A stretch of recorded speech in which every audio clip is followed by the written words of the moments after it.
एक छोटे मोटे हाथी का बच्चा था जिसका नाम चमचम था। चमचम एक बहुत प्यारा और खुशमिजाज बच्चा था। उसका रंग हल्का स्लेटी था और उसके बड़े बड़े कान और छोटी सी सूंड उसे बहुत प्यारा बनाते थे। वह हमेशा हंसता रहता था और अपने दोस्तों के साथ खेलता रहता था। चमचम का एक समस्या थी जो उसे अक्सर परेशान करती थी। वह अपने दोस्तों के साथ दौड़ में हमेशा पीछे रह जाता था। उसके दोस्त जो कि बंदर, खरगोश और हिरण थे, हमेशा उसका मजाक उड़ाते थे क्योंकि वे बहुत तेज दौड़ते थे। चमचम को यह बात बहुत दुख देती थी, लेकिन वह कभी हार नहीं मानता था।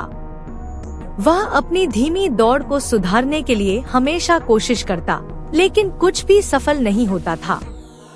एक दिन जंगल में एक बहुत तेज तूफान आया। पेड़ गिरने लगे और नदी का पानी बढ़ने लगा। इस दौरान चमचम अपने दोस्तों के साथ खेल रहा था। जब तूफान आया तो उसने तुरंत अपनी आंखों से खतरे को महसूस किया। पानी तेजी से बढ़ रहा था और उसके दोस्तों को बचाने का एकमात्र तरीका था कि वह तुरंत कुछ करे। चमचम अपनी मजबूत टांगों के साथ जमीन पर दौड़ता हुआ अपने दोस्तों के पास पहुंचा। बंदर, खरगोश और हिरण डर से कांप रहे थे, लेकिन चमचम ने अपनी धीमी दौड़ को एक फायदे के रूप में इस्तेमाल किया।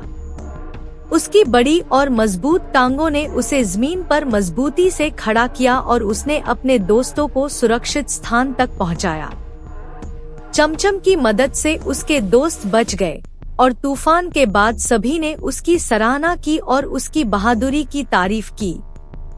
उस दिन के बाद चमचम ने यह सीखा कि हर किसी में कुछ न कुछ ताकत होती है, चाहे वह किसी और की तरह तेज न हो या किसी और की तरह शक्तिशाली न हो।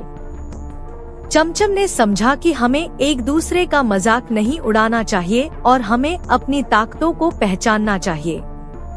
चमचम अब बहुत खुश था क्योंकि उसने खुद को पहचाना और अपनी धीमी दौड़ को एक ताकत समझा।